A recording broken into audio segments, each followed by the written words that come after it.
Bonjour, je m'appelle Samira Ezziati. Je suis professeure de l'enseignement primaire à la direction provinciale de Sefrou. Aujourd'hui, je vais vous présenter mon exposé sur le flipped learning, ceci dans le cadre de la formation des formateurs dans le domaine de l'éducation digitale. Une formation dispensée par l'Académie de l'éducation digitale pour former des formateurs, un projet de l'association Éducation digitale. Cette formation est encadrée par Madame Myriam Janati Idrissi, Monsieur Abdelkrim Labtira et Monsieur Karim El Oudgheri.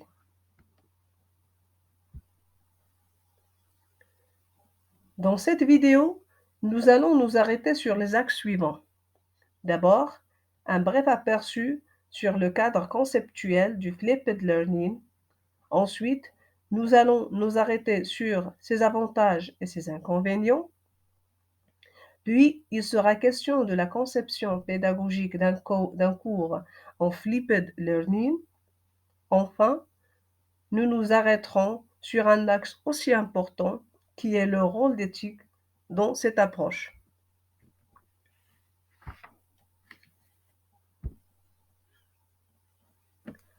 Je tiens à vous rappeler que ce travail est destiné essentiellement à tous les acteurs de l'éducation, professeurs, inspecteurs, mais aussi aux parents d'élèves et aux étudiants, vise à initier au concept du flipped learning, à faire part de ses limites et de ses obstacles, à vous inviter à l'expérimenter.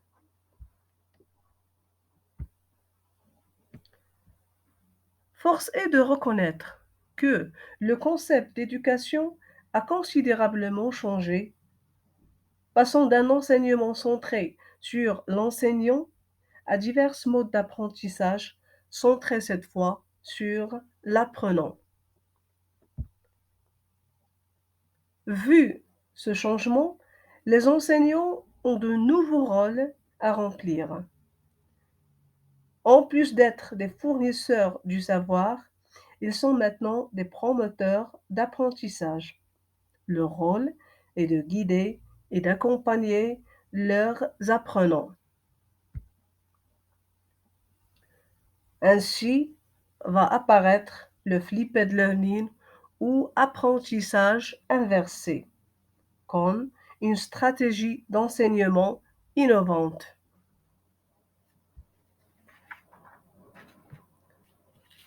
Le concept du flipped learning ne date pas d'hier.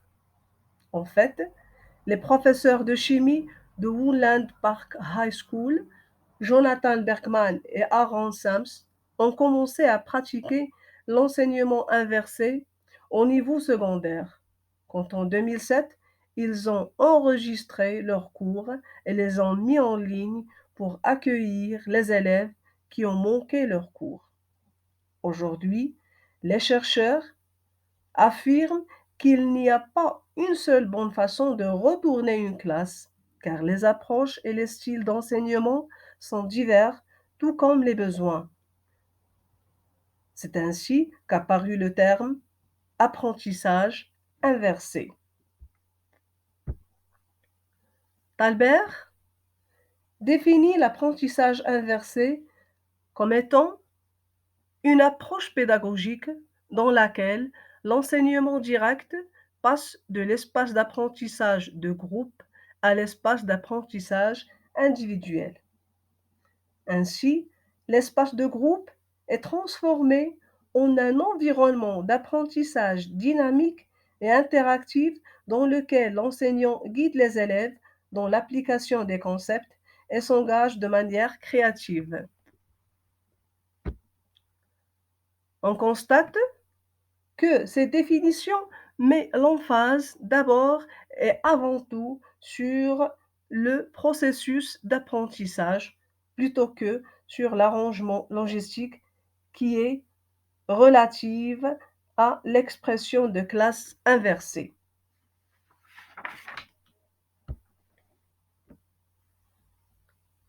Les protagonistes de cette approche précisent 4 axes qui sont basés sur l'acronyme FLIP. Nous allons nous arrêter sur chacun de ces piliers en détail. Premièrement, environnement d'apprentissage flexible, où les étudiants bénéficient d'une variété de ressources d'apprentissage et de moyens d'évaluation. L'enseignant est appelé à établir des espaces et des délais qui permettent aux élèves d'interagir et de réfléchir sur leur propre apprentissage. L'enseignant surveille et observe continuellement les élèves pour faire les ajustements appropriés. Enfin, il fournit aux étudiants différentes façons d'apprendre le contenu.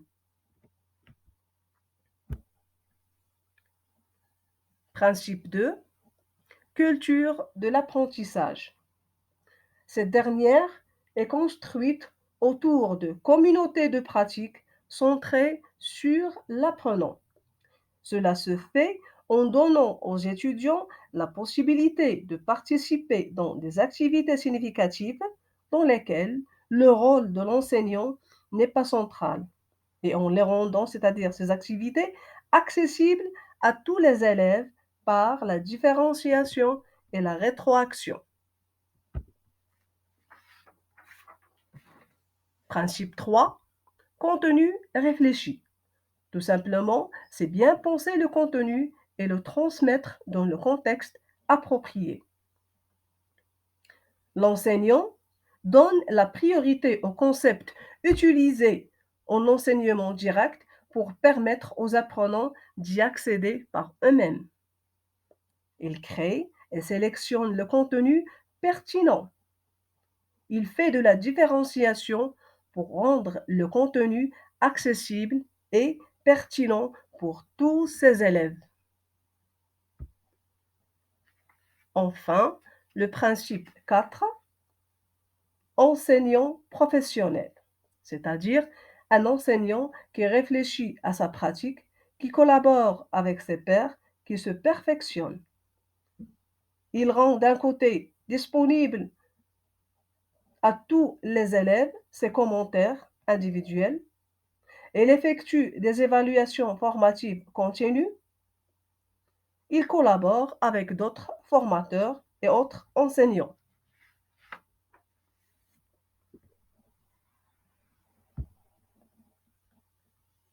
Il faut reconnaître que l'apprentissage inversé ou le flipped learning a de nombreux avantages, mais aussi des inconvénients et des obstacles.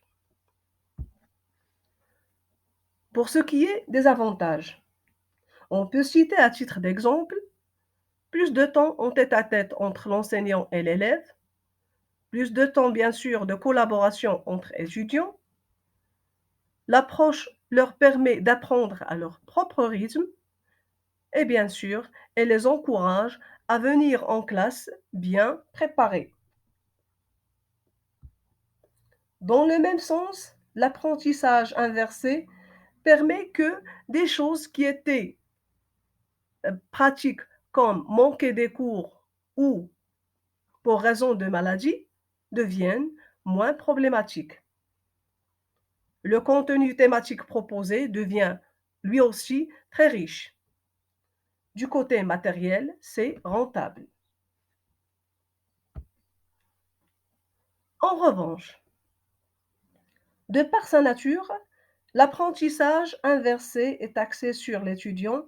Ceci peut s'avérer source de problèmes parfois. D'abord, cela peut créer une fracture numérique.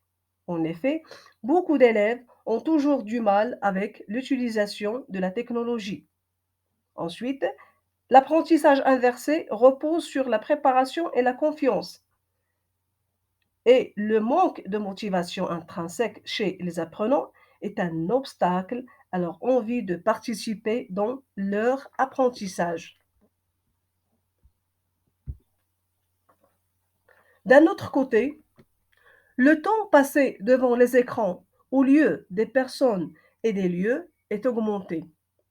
Ceci signifie moins d'interaction sociale.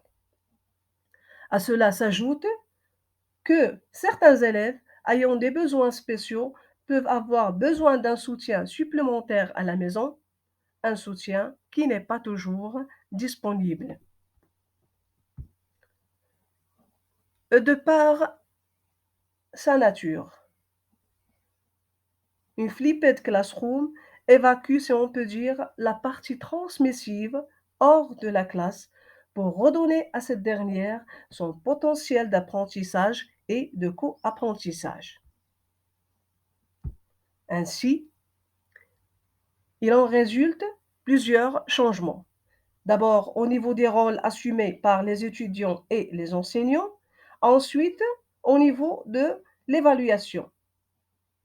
Des modes d'évaluation qui seront enrichis par des méthodes de co-évaluation et d'auto-évaluation.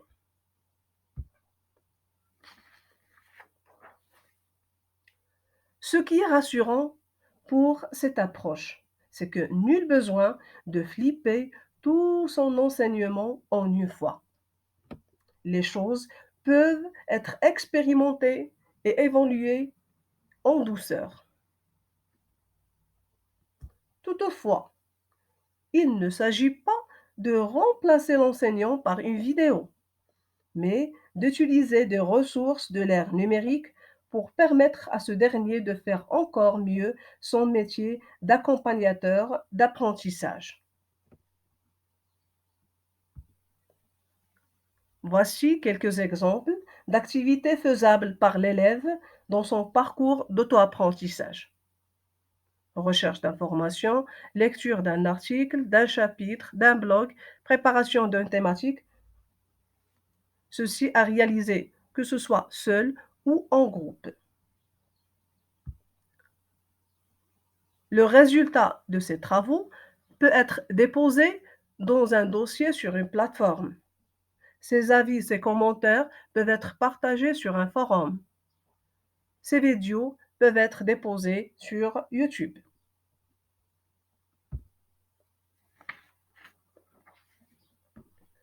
D'un autre côté,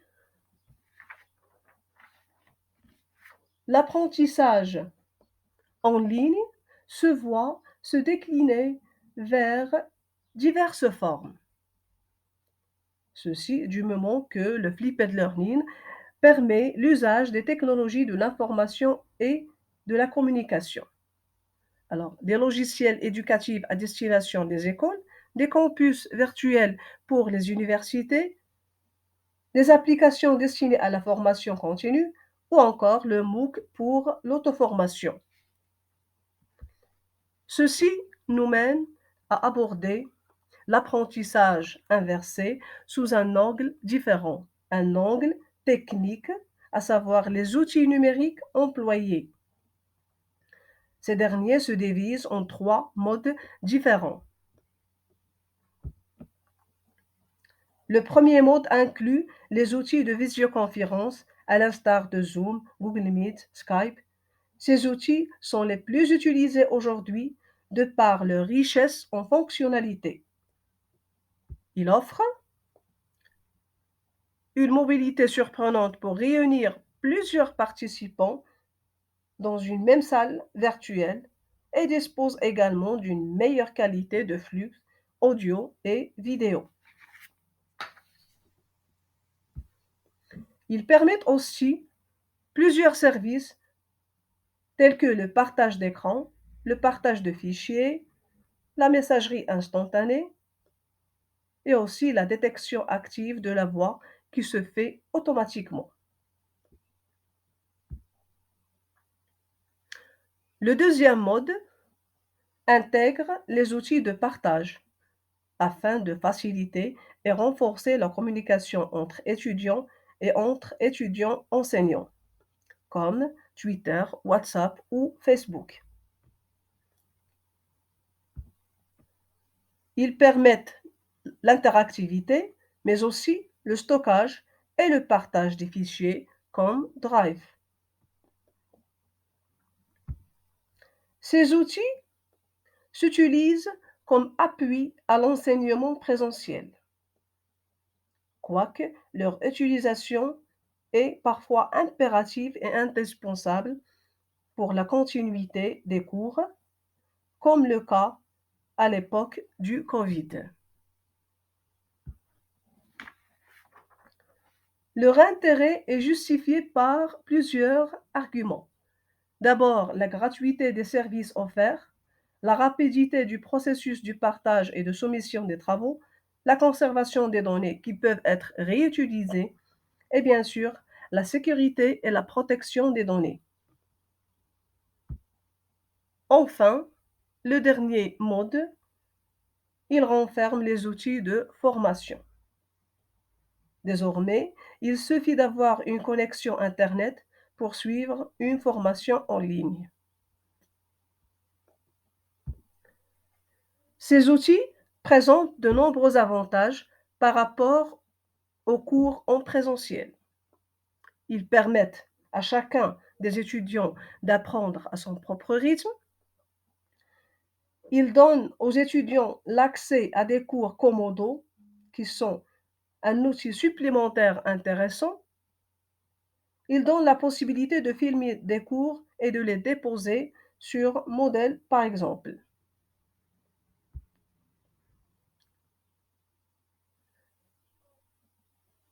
Malgré le point de vue favorable à l'égard de cette approche, plusieurs points restent à explorer et à éclaircir. Les obstacles sont encore nombreux. Autrement dit, si les scénarios d'apprentissage inversé permettent aux étudiants d'apprendre dans tous les contextes à l'aide des technologies de communication mobiles et sans fil, ils soulèvent d'autre part de nombreuses questions de recherche sous les aspects soit de la pédagogie, soit de la technologie. Certaines des questions sont répertoriées comme suit. Comment pouvons-nous aider les enseignants à mettre en œuvre des activités d'apprentissage inversé efficaces? Comment pouvons-nous favoriser la capacité d'auto-apprentissage chez l'élève? Autrement dit, comment faire pour inciter leur motivation intrinsèque pour l'auto-apprentissage? Enfin, quels sont les rôles des parents dans la conduite d'un apprentissage inversé, du moment qu'une partie essentielle d'apprentissage se fait hors classe?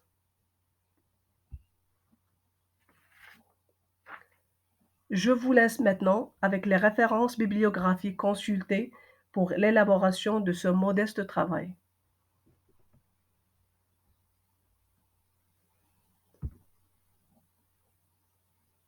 Merci de votre attention.